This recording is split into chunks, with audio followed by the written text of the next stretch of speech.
Nenhum empresário, seja ele nacional ou internacional, está satisfeito com o custo tributário do Brasil. Impostos cada vez mais altos, produtos e insumos cada vez mais caros fazem com que a margem de lucro de qualquer atividade, seja ela prestação de serviço, comércio ou indústria, seja cada vez menor, tornando o empreendedorismo no Brasil cada vez menos atrativo e fazendo com que cada vez mais os empresários busquem estratégias para reduzir o custo Brasil, o custo de financiar a atividade da administração através dos impostos. E é por isso que todos os dias novas estratégias e engenharias tributárias são criadas com um único fim: fazer com que o empresário sobreviva em um cenário de aumento de cargas tributárias.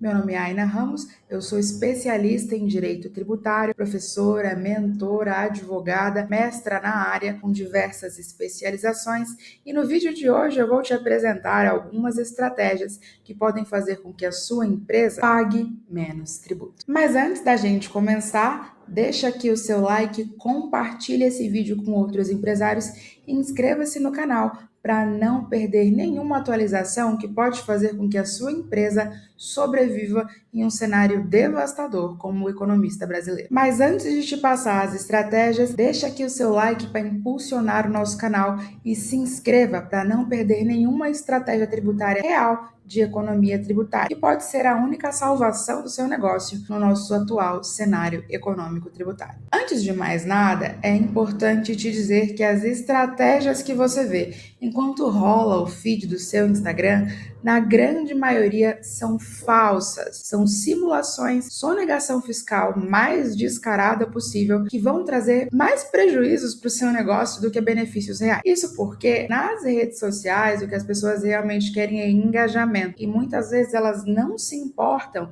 se determinada estratégia tributária é ou não benéfica para a sua empresa ou se ela é ou não validada pelo judiciário e pela administração tributária. É por isso que aqui nós iremos desmistificar algumas das estratégias que são passadas no dia a dia nas redes sociais e também na vida real por contadores e advogados que ou não estão alinhados aos riscos de uma atividade ou realmente não se preocupam com a fiscalização. O meu trabalho no meu dia a dia é criar planejamentos tributários para que as empresas paguem menos tributos de forma 100% legal. Isso através de benefícios, incentivos e combinação de legislações que tragam benefícios para as empresas com o menor risco tributário possível. E para começar, vamos aqui trazer a primeira estratégia tributária que é utilizada por muitas empresas há muitos anos, indicadas por muitos contadores e advogados, mas que é uma simulação tributária. Dividir um CNPJ em duas empresas para manter a tributação mais barata no Simples Nacional é sonegação. Eu vou te explicar o porquê. Em primeiro lugar, separar uma empresa em duas não é um ato fraudulento, desde que exista realmente uma separação, não só da atividade produtiva,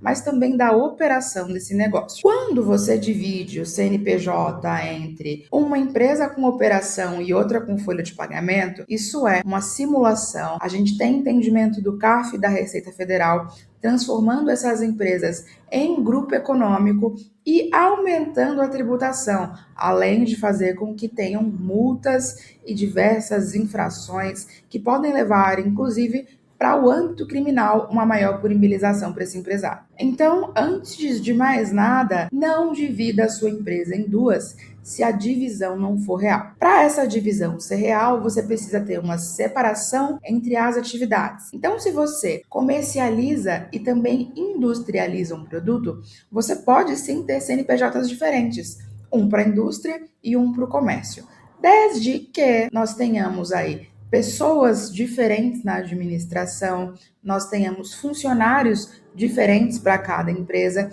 e essas empresas estejam localizadas em endereços distintos.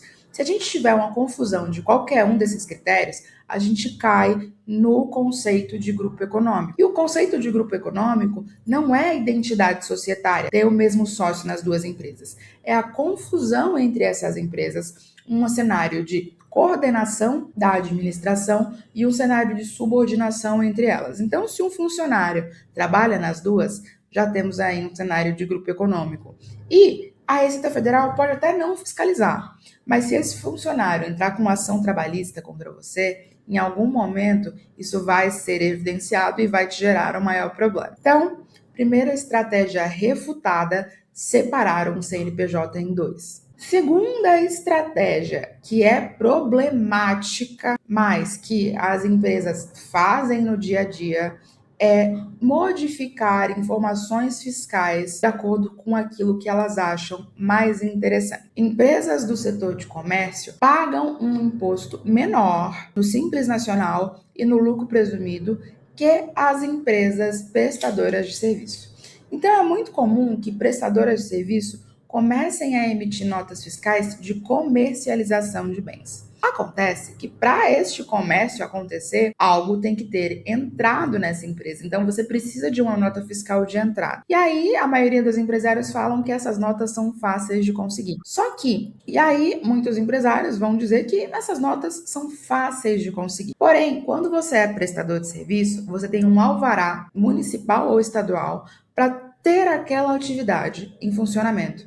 E quando você passa a comercializar, esse alvará muda e você passa a ser objeto de fiscalização. Então, em algum momento, uma fiscalização pode acontecer e evidenciar que aqueles produtos que você diz comercializar não existem, fazendo com que você tenha aí mais um auto de infração. Outra estratégia que, em terceiro lugar, que é muito utilizada pelos empresários para fingir que não tem dívidas tributárias, é abrir um novo CNPJ e esquecer o CNPJ anterior, acreditando fielmente que a dívida vai ser perdoada, vai ser esquecida, em algum momento ela vai prescrever a cobrança. E mais uma vez, essa estratégia tem tudo para dar errado, porque ela não é estratégia de fato, é só uma simulação. Existem algumas regras dentro, não só do direito tributário, mas também do direito civil, que é auxiliar ao direito tributário, que vai gerar uma série de prejuízos para essa empresa. Isso porque a dívida não é perdoada e quando a empresa ela é só abandonada, ela é considerada dissolvida irregularmente pelos órgãos da Receita Federal e também pelo Judiciário, fazendo com que as dívidas daquela empresa recaiam automaticamente no CPF do sócio, com bloqueios e execuções fiscais. E se for identificado que tem má-fé, você nem vai ser notificado que existe uma execução fiscal e o bloqueio vai poder acontecer em sigilo. Então você pode acordar um dia e ter uma conta bloqueada. Se dentro dos débitos que essa empresa deixou para lá tivessem também débitos de retenção dos funcionários, ou seja, imposto de renda retido na fonte ou contribuição retida na fonte, estes débitos podem gerar um problema muito maior do que um bloqueio de contas. Podem gerar um processo